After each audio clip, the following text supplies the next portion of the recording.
Bonjour les amis, j'espère que vous allez super bien. Moi, je vais super bien par la grâce de Dieu. Merci, c'est gentil de demander. Aujourd'hui les amis, j'aimerais que nous puissions partager une astuce. C'est dans le cadre de l'évangélisation, bien évidemment. Alors, cette astuce nous permet de faire, nous permettra de faire une évaluation, une vérification, pardon, c'est le mot, une vérification rapide pour savoir si les ou la personne que nous avons en face de nous est véritablement un enfant de Dieu ou un enfant de Dieu authentique. Alors, je suis d'accord que seul Dieu en vrai est capable de dire si telle personne est vraie ou fausse. Toutefois, il y a toujours des indices et des signaux qui dénoncent si la personne en face de nous est véritablement enfant de Dieu ou pas. Alors, est-ce que c'est important d'être en mesure de faire cette vérification? Je dis oui, principalement pour deux raisons. C'est que la première raison, ça nous permet de faire une auto-évaluation. C'est-à-dire, nous sommes en mesure de nous évaluer nous-mêmes pour savoir si nous sommes authentiques, des enfants de Dieu authentiques ou pas. Ce que je trouve particulièrement intéressant. Et deuxièmement, comme je viens de le dire tout à l'heure, ça nous permet de faire une vérification rapide pour savoir si la personne en face de nous est enfant de Dieu ou pas. Pour cette deuxième raison, il y a plein d'options à l'intérieur. Ça peut être notre enfant. Pour avoir un enfant, nous voulons faire sa vérification pour avoir, prenons par exemple justement les cas du mariage. Peut-être qu'un frère veut aborder une sœur ou une sœur est abordée par un frère et ne sait pas si la personne est vraiment authentique ou pas. Et donc ça peut permettre à la personne, peut nous permettre de faire une vérification simple pour avoir une position, savoir si oui ou non j'ai affaire à une vraie ou à une fausse personne. Ça peut être aussi par exemple pour ceux qui sont responsables dans un département. Quand généralement une personne veut intégrer le département, on ne sait pas toujours si on a affaire à un vrai enfant de Dieu, un vrai chrétien ou si on veut. Alors avec cette vérification, nous serons en mesure de savoir à qui est-ce qu'on a affaire. Alors les amis, je ne dis pas plus, l'astuce c'est pour tout de suite.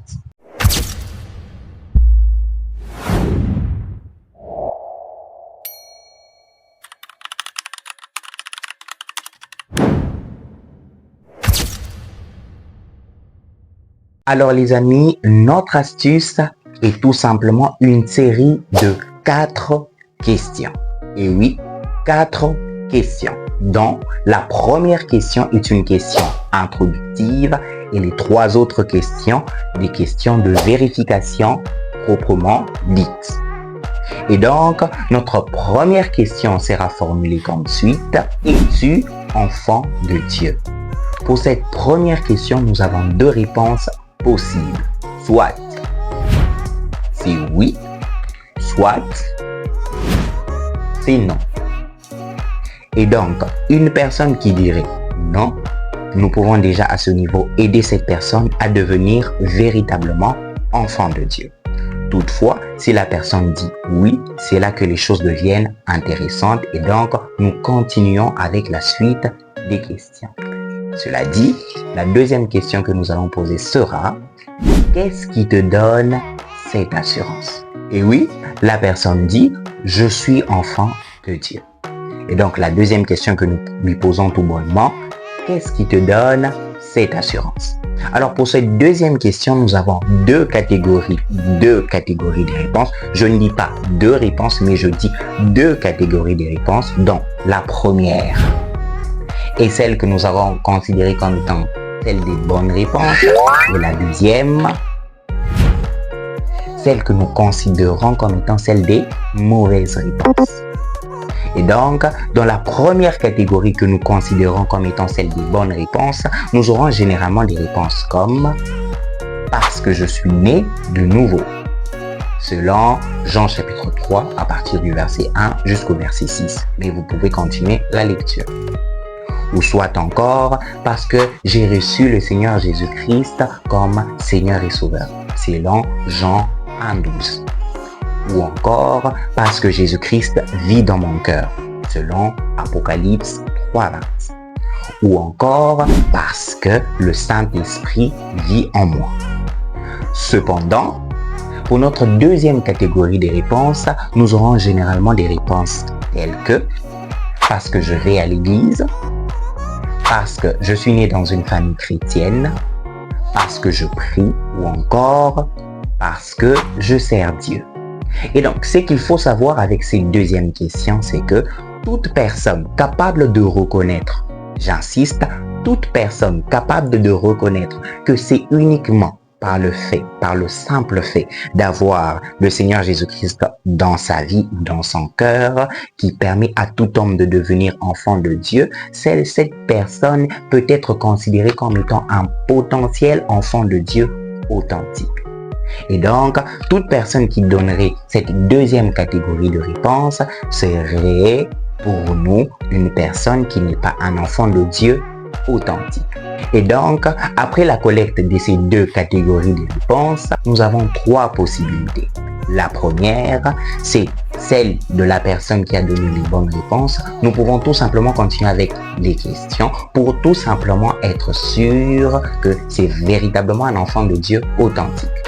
Par contre, pour la personne qui donnerait la deuxième catégorie que nous considérons comme étant la catégorie des mauvaises réponses, nous pouvons soit directement l'aider à devenir enfant de Dieu, ou encore, comme j'ai dit, la troisième possibilité, c'est de tout simplement continuer avec la suite des questions, tout simplement pour vérifier que la personne est véritablement pas un enfant de Dieu.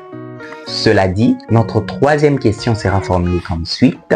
Quand es-tu devenu enfant de Dieu? À cette question, deux options sont possibles.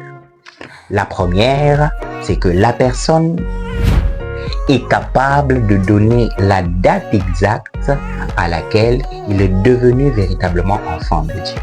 Il peut peut-être ne pas être précis par rapport au jour, mais il peut au moins donner l'année ou une période exacte capable de définir la période où il est véritablement devenu enfant de Dieu.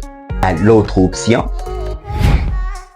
c'est celle de la personne incapable de définir la date ou la période à laquelle il est devenu enfant de Dieu. Ce qu'il y a à retenir avec cette troisième question, et oui, c'est que toute personne qui n'est pas capable de donner la date ou la période précise à laquelle il est devenu enfant de Dieu, cette personne est très douteuse. Nous pouvons douter que cette personne n'est pas véritablement un enfant de Dieu. Et oui, parce que selon Jean 1,12, c'est que ceux qui reçoivent le Seigneur Jésus-Christ dans leur cœur, c'est cette possibilité qui leur donne la capacité de devenir enfant de Dieu. Et donc, on ne naît pas enfant de Dieu, mais on devient enfant de Dieu. Et donc, toute personne incapable de situer la période à laquelle il est devenu enfant de Dieu est une personne pour qui nous pouvons avoir des doutes qu'il n'est véritablement pas un enfant de Dieu. Mais attention, pour cette troisième question, il existe cette possibilité. Certaines personnes sont devenues enfants de Dieu très jeunes. Et donc, ils ne sont tout bonnement pas capables de définir la période exacte. Mais pas de problème, notre quatrième question nous aidera à pallier à ce problème.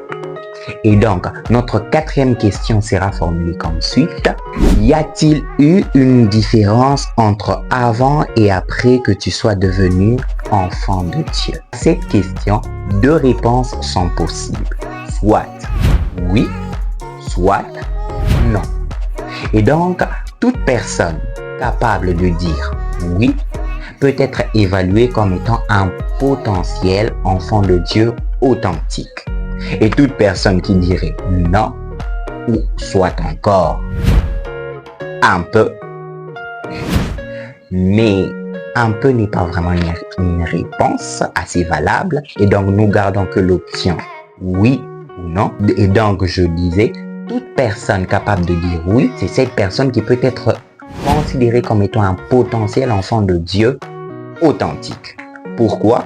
2 Corinthiens 5,17 nous dit que si quelqu'un est en Christ, il est devenu une nouvelle créature. Et donc, les choses anciennes sont passées, voici toutes choses sont devenues nouvelles. Et donc, toute personne incapable de dire si oui, il y a eu un avant et un après, est une personne douteuse, pour qui nous pouvons avoir des doutes s'il est véritablement un enfant de Dieu authentique. Alors, rappelez-vous qu'à la troisième question, nous avions cette option ou cette possibilité pour laquelle une personne deviendrait enfant de Dieu à un jeune âge et qu'il serait incapable de situer la période à laquelle il est véritablement devenu un enfant de Dieu. Mais pas de problème. Ici, ce qu'il faut savoir, c'est qu'il est dit, vous les reconnaîtrez par leurs fruits. Peu importe qu'on se rappelle de la date ou pas, toute personne qui est véritablement devenue enfant de Dieu, ça se verra par les fruits, que ce soit le caractère, le comportement ou autre chose. Alors les amis, c'était un peu ça notre astuce, mais j'insiste sur un point, ce n'est pas la Bible, c'est tout simplement des séries de questions pour lesquelles normalement tout enfant de Dieu authentique devait être en mesure être en mesure d'y répondre facilement. Mais rappelez-vous toujours, la personne qui nous aide véritablement à savoir si telle ou telle personne est authentique ou pas, c'est toujours le Saint-Esprit. Toutefois, à notre niveau, grâce à cette astuce, nous pouvons déjà commencer à faire une vérification basée sur des connaissances de l'Évangile pour savoir évaluer si telle ou telle personne est véritablement sur le droit chemin ou un enfant de Dieu potentiel. J'espère que l'explication était très simple. Surtout, n'hésitez pas à laisser des commentaires dans la description pour avoir plus de précision si vous connaissez quelques complications. Je vous dis à très bientôt. Ciao!